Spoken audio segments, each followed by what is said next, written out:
liberator, but you can't murder liberation. You can murder revolutionary, but you can't murder revolution. And you can murder a freedom fighter, but you can't murder freedom.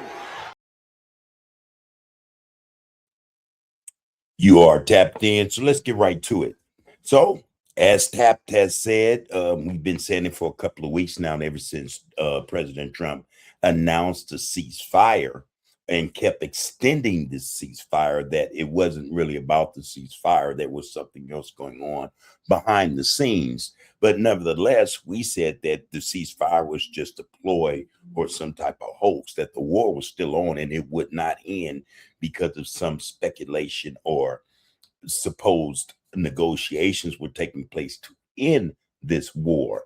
That's not the objective. The objective, we've stated here many times before, is to dismantle, not only stop Iran, but completely dismantle what the United States and Israel looks at as the head of the beast, to chop it off and leave Iran in such a state to where, yes, then the United States, maybe even other Eastern,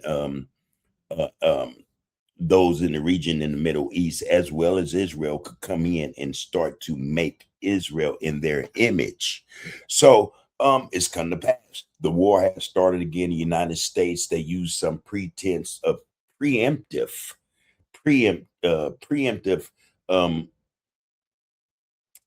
statement, or excuse to fire upon missile launchers and missile launching capabilities within Iran. I think in one of the islands near Iran.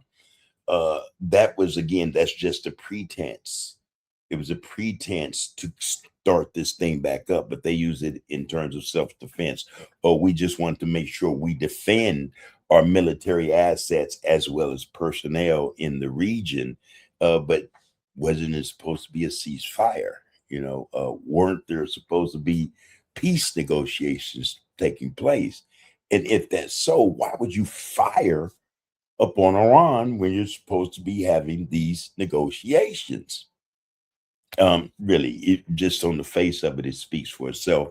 This is all just, time was taking for the United States and Israel to regroup, replenish munition stock and things of that nature, to rethink out or finally attempt to come up with a plan in terms of this war. Try as you may, we don't think here at TAP that there is a plan that would make the United States as well as Israel and those Middle Eastern countries who are allied with them successful in dismantling the IRGC or the Iranian regime. It's just not possible, and in spite of the propaganda and the false narratives we hear from the Trump administration, all of them, as well as from Israel and others, the people support the Iranian government, the majority. So it's not like you're just going to go in there and that be the end of it, Again, there's so much to, to dissect here. But in terms of context, this whole thing is done for a reason. Again, it is to rid the Middle East of the problem of Iran, or Iran's status, its power in the region, but not in a good way for those countries who really want to prosper and build the region up and serve the people in the region. No, that's not the reason that the United States, Israel, and their allies in the Middle East are fighting against Iran. It is to remove Iran so that the bloodletting of the money getting and just, this thing called homogeny can take place, take root, and, pretty much rape the land for its resources, to control it, to have power over it. That's the whole scope of the problem or issue here. Israel needs Iran gone, as they did with Syria, as they did with Iraq and others, Hamas and Palestine, Gaza as well, Lebanon. They need them all gone. Any who would fight against them or give them a fight, they need America to help them to take on these battles, these fights, so that they can have hegemony in the area. Now, that said, it was a long statement, but nonetheless, it said, I got it out. So the ploy was that there were negotiations going on. Come to find out that, there were no negotiations, could not have been any negotiations going on as long as Donald Trump and his administration, CENTCOM, were steady firing and shooting missiles at military assets in Iran that hadn't fired up on them first. And then to use the statement, it was preemptive. We were doing it just to defend our personnel and military assets there. No one had fired upon you guys. So then that means, okay, you would, in the thought processes of, okay, let's take out this, that, and this. That's work done already. So when we kick in the real attack, those will already be gone. But Iran, for its to its credit, all right, very smart people. They strategize really well. They had to have done that to last this long. Again, we've said here on Tap that everything we were hearing coming out of the Trump administration, as well as Israel and those Middle Eastern allies, were all lies. There was no truth to any of it, because that's the propaganda machine. That's the way it's set up to tell false or give false narratives and, put out propaganda that isn't true.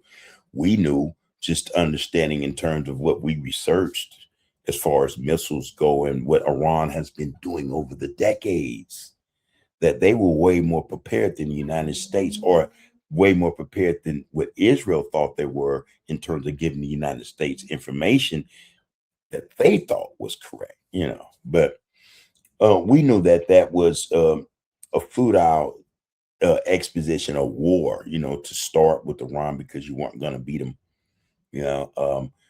Going to find out they still have more than half their missiles, more than half their drones.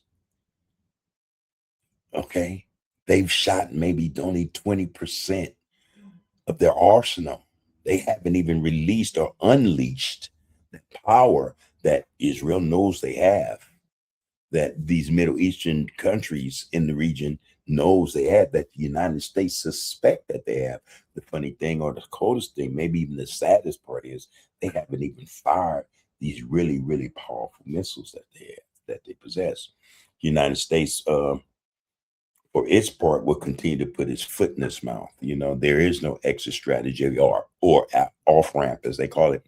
There's no way for Donald Trump to get out of this quagmire he stepped into at the behest of Bibi Netanyahu. And it don't get it twisted. There's no way possible Bibi's gonna let him back out now. Oh, we're in this together, friend, or else. Just imagine what that or else is. But that being said, I do have a clip. I want to drop this clip. It's very important. You guys should hear what's being said here, because what's being said here is the truth. And this truth is coming from individuals within the United States who are speaking truth to power in terms of what will happen, what could possibly happen, what are the consequences of those things not happening, and how it was such a great mistake for the United States, Donald Trump, or the Trump administration, to go into this war. You could have been prepared. You could have had a strategy, but just going into the war, period, was just so dumb. Right? That's putting it mildly. Okay, before we drop that clip, like always, please like, share, follow, and subscribe to TAP. That is the Art of Political Discourse. We appreciate your participation and your viewership. And we like to ask one more favor, or a reoccurring favor. Help us reach the mark of, or get to the point where we're getting more subscribers. We didn't quite meet the 5,000 subscriber, limit we set. We're almost there. With your help, we'll get there pretty soon. So we ask again, please help get us subscribers, like and share this content and this channel. Now, that being said, without further ado, let's get to this clip, because like I said, I think it's important that you guys understand that it's not as cut and dry as Donald Trump makes it out to be. And again, for Donald Trump's part, you got to tip your hat to him, because it's failed a businessman as he is. He still knows how to every now, throw a hook out there for people to bite on, And so he says most of what he says because he knows he has to, in some way, keep the markets from crumbling behind this fiasco of a war, you know. So, you know, you got to tip your hat to him. He's trying his hardest. Bless the guy. So, okay, without further ado, let's enjoy this clip. The context is in here. Let's pay attention. I'll jump in every now and then just to have a comment because there's a lot of truth being said in this clip. All right, here we go. Okay. Oh, here we go. Did the United States just resume? Oh, and just right quick, this is Professor John Mearsheimer, okay, professor of political science, University of Chicago. Attacking Iranian military assets, in this case, speedboats? Yes, they did. It's really hard to figure out what's going on here. If you think about it, when we got together last Tuesday, the 19th, I thought we were going to talk about the war starting, the air campaign beginning again, because that's what Trump had promised on the 18th, last Monday. But instead, he said on the 19th, when we got together, that peace negotiations had started again, and he had been convinced not to start the bombing campaign. Then on Friday, he announced that he wasn't going to his son's wedding, and it looked like the bombing campaign was going to start over this past weekend, over Memorial Day weekend. But then on Saturday and Sunday, word came out that they were close to an agreement. And you started saying to yourself, oh, here we go. We're going to get an agreement now. And then yesterday, Monday, we're bombing targets in Iran again. It's hard to make sense of where we're going on this roller coaster ride.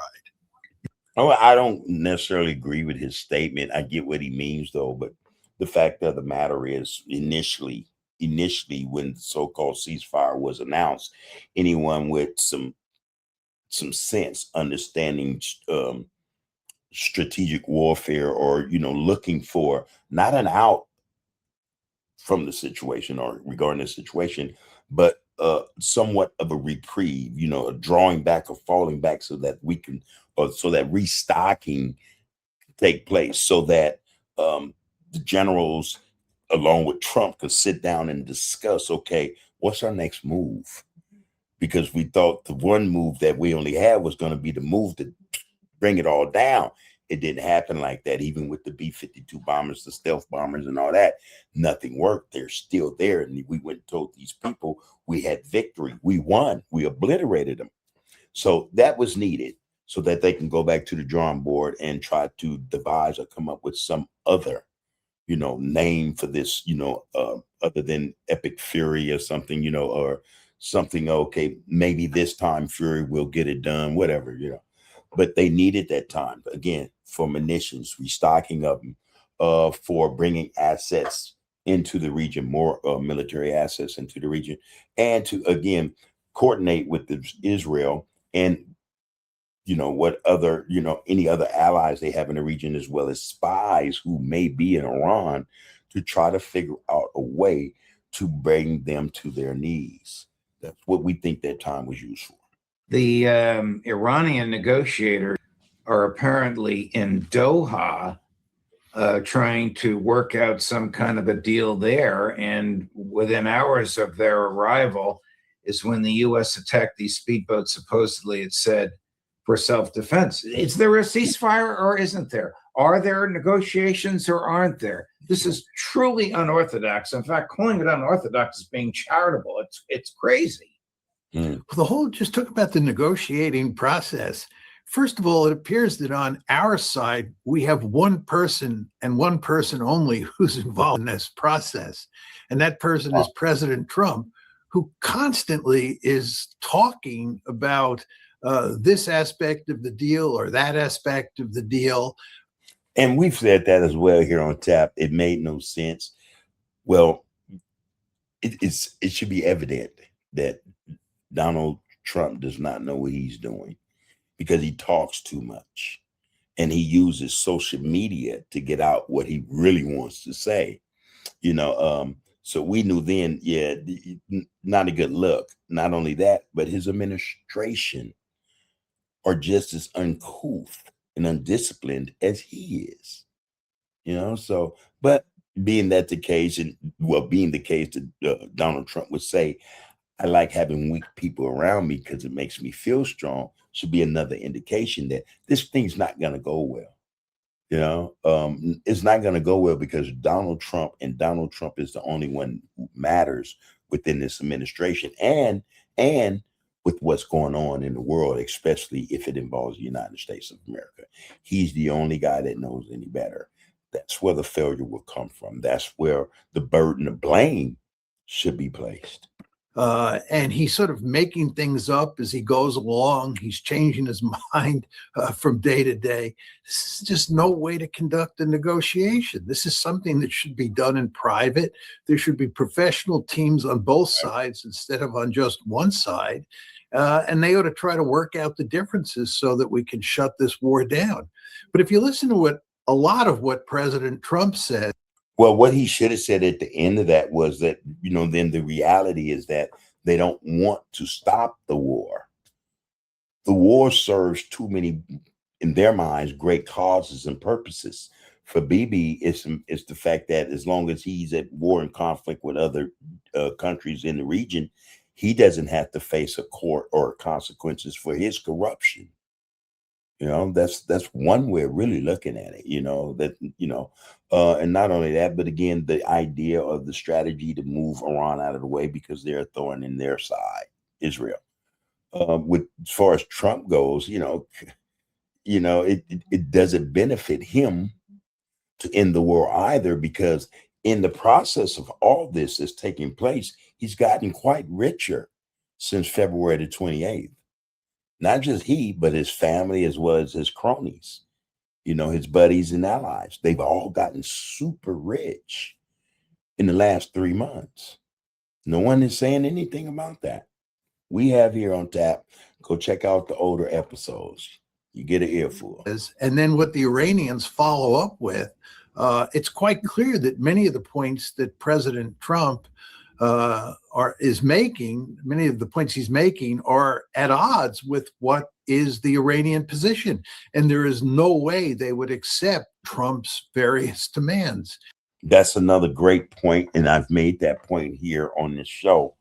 And I'm going to put the cart before the horse because I have a feeling he's going to mention this. We've always said here at TAP that the Iranians are not negotiating on Trump's terms, period, point blank.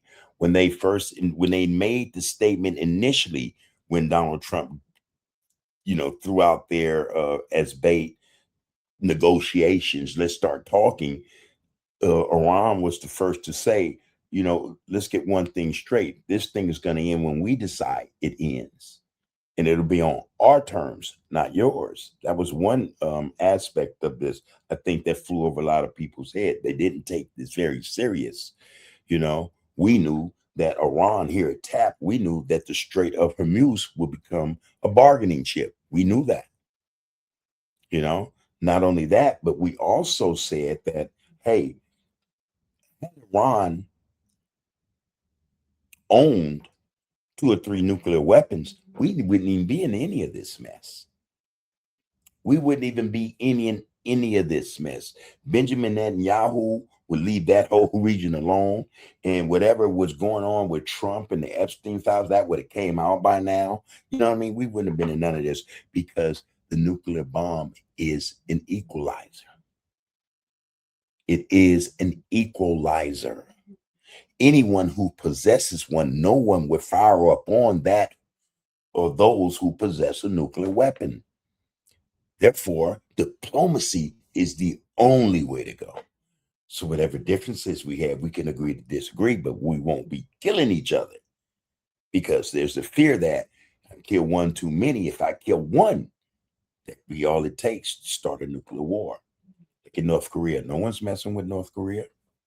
They swore up and down they would not have a bomb, and that they were going to be taken over. South Korea, But they have nuclear weapons. There's no nuclear war coming out of North Korea. North Korea hasn't fired upon South Korea. Give Iran a nuclear weapon. They're going to fire up on Israel. And Israel will not attack no one else in that region. We'll finally have peace in that region by way of the nuclear bomb. Just the threat of one's detonation would be enough to keep that region out of conflict. And not only that, but Israel very well may be on their way out of the area. Where they would go, who knows? They may end up here in the United States of America, or it may end up in Argentina. I don't know. Someone might, relocate them to somebody's desert somewhere in Africa. Who knows? But that conflict in the Middle East, or those conflicts in the Middle East, starting from the Iraq War, Syria, Afghanistan, Libya, all that stuff would be non-existent if it weren't for Israel.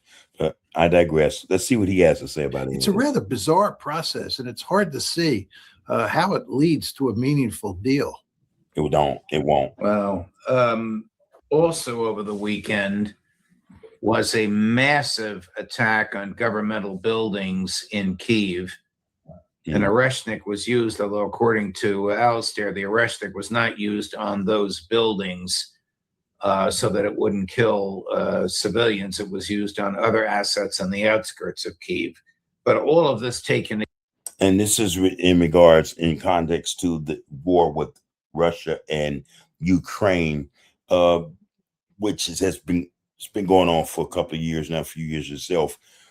Something that I'm not taking too much interest in. I'm not particularly interested in that conversation or that aspect of the conversation. Right now, I want to talk about the U.S., Iran, and Israel in terms of what's going on with the ceasefire, the peace deal, the Strait of Hormuz, enriched uranium, things of that nature. Okay. War crimes, Off. And do you expect a European response? Will do is they will try to increase. All right, 1 second. I mean, I think what has in good part prompted this attack by the Russians on Is the nuclear weapons? Is the nuclear weapons to this?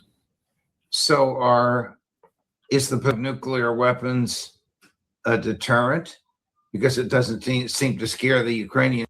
Actually invaded Mother Russia. This is the British and the American war. And it just went to show that the Russian nuclear deterrent, that he's now decided that something has to be done. And I think I'm trying to pay off your loan. I'm trying to get rid of fast forward that part. I'm calling you. In June and February. I think the answer is categorically no. And I think all you have to do is look at North Korea. All you have to do is look at in June and February. Did have a nuclear weapon. Would the predict what might have happened, but what Kyiv is the first step direction. Well, this is asking you to predict what might have happened, but what might have happened if Iran did have a nuclear weapon? Would the United States and Israel have attacked it as boldly and viciously as they did in June and February? Resounding no. I think the answer is categorically no. And I think all you have to do is look at North Korea to realize just how important it is to have a nuclear weapon when you're dealing with a country like the United States or a country like Israel that might attack you. Again, that is the nuclear weapon, the bomb, enriched uranium weapons grade is an equalizer. It is a deterrent. And this is why you hear so much the United States, its allies in Israel always saying Iran will never have a nuclear weapon. Not because they'll fire it up on Israel or the United States and want to kill America. No, it's because they know that the aggression, the oppression, the apartheid, all that takes place in the Middle East would cease right then and there had Iran a nuclear weapon. United States military bases would be removed for the most part, a lot of what we see taking place that we know to be is wrong as human beings would not exist. Simple as that. And again, in spite of the narrative and the propaganda we hear from Israel, the Israeli regime, the occupiers of that land over in Palestine, and here in the United States, the USA, all that propaganda, those narratives are false. They're false. They were created to create in the citizen, the American citizen, as well as citizens all over the world citizens, that Iran is evil, that they are the largest state-backed terrorists. They back more than, they're the biggest or the greatest terrorists the world has ever seen, which is also a false narrative and propaganda. The two greatest terrorists on the face of the earth are the ones at war with them right now, and always have been one of them. So it's no wonder people believe them, because they believe the propaganda. Don't believe your lying eyes, believe what we tell you. And that's been the problem. You give Iran should go and make a weapon. That way they would deter these attacks from the United States as well as Israel. They won't fire that weapon on anybody. But I think they're coming around. They're beginning to understand that with the nuclear weapon, we can stop this aggression. And not only that, those guys who shouldn't be in the neighborhood or in the community would leave, because there's nothing else for them to take here. The United States would not attack North Korea for fear that North Korea would launch its nuclear weapons at South Korea and at Japan and the American military forces that are stationed in those two countries. So from North Korea's point of view, they have the ultimate deterrent. Iran, of course, does not. And before February 28th, I don't think many people thought that Iran could shut the Strait down or would shut the Strait down, and that would be a formidable deterrent in itself. But now we know that even though Iran doesn't have nuclear weapons, it can shut down the Strait. And one could argue that moving forward, the Iranians will have less of an incentive to get nuclear weapons than they otherwise would have, because they can shut the Strait down. But nevertheless, if I were an Iranian policymaker, I'd eat grass if that was necessary to acquire a nuclear weapon, because once you have a nuclear weapon, it is extremely unlikely that the Israelis or the Americans will attack you again for fear of ending up in a nuclear war. And I have to say, I feel so vindicated. And I'll tell my viewers, my audience, I did not hear that part of the speech, but we hear it tap again. This here was the 27th of May, this year, 2026. This was, today. It was created weeks ago. I've been saying this weeks back.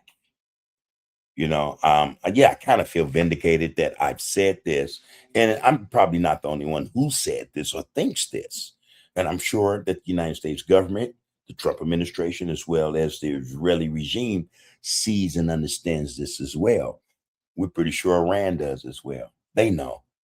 But they're sticking to, you have to say they have some integrity, right?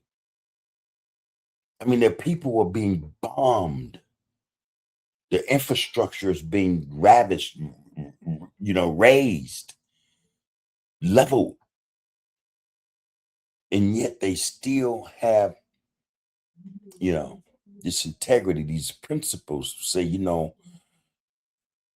we can build it, but just the thought of building it and what could possibly happen as a result of building it, we'll be responsible. And they don't want that responsibility. But at the same time, you don't want people to continue to bomb and kill your citizens. We here at TAP think they're going to make a nuclear bomb. We think they're going to have a nuclear bomb before the year's out, because they see that without one, they'll continue to have this fight, these wars with Israel as well as the United States. They're going to rewrite the Constitution, and they're going to allow it. In fact, they are already doing that. I wager that they are. They're rewriting, their Constitution, where they will make that something that will be permissible for, if nothing else, as a deterrent you know, not to necessarily use, but to let one know it exists. You know, this is what we think. All right. So now, in spite of all this, again, I just, in a way, I feel vindicated that he mentioned that this professor of political science in the University of Chicago. I have no PhD. I am not a professor. However, I kind of understand the world stage. You know, um, this thing is not going to end well for the United States. And we also think here at TAP that Israel very well they're on their last leg. They're on their last leg. You know, the death and destruction that they've been causing for over 100 years, the Zionists, is about to end. You know, our only thought and worry is for the rest of the world. So let's say, for instance, hypothetically, if they're chased up out of there, they decide to leave, where they're going to go, who will be subject to their oppression, their apartheid, that apartheid type mentality and ideology. What manner of people are going to be subjected to their atrocities and their evils? You know, this is the thought we have here. Again, this thing is going to continue. It's going to escalate now more and more by the day. And before the week's out, we predict that it will be right back at a full-fledged war. All right. The United States will still, however, not put boots on the ground. That would be suicide. That they're not going to do that. But they're going to bomb the infrastructure. Donald Trump's not, he's not the type of man that worries or follows laws. To him, laws do not apply. So they're going to do that. Him and Benjamin Netanyahu, they're going to bomb the infrastructure. That's what they're going to do. As a result, Iran's going to retaliate, and they're going to bomb Israel's infrastructure, water desalination plants. They're going to bomb, you know, oil factories. They may even attempt to bomb the nuclear site. You know, for anybody who is assisting the United States assets and personnel in the region, going to get bombed as well. So this thing is about to start back up, and this is where the real worry comes in at, because again, Iran doesn't have a nuclear weapon. However, China and Russia and others have said, wait a minute, we're not going to let this thing get too out of hand. So wonder what that means. All right. That being said, if you got any thoughts on this, whether you agree or not, please drop them in the comments. Let us know what you think about this incident. Should this war end altogether, or should the United States and Israel continue to push against Iran? Let us know what you think. Until next time, take care of yourselves and each other.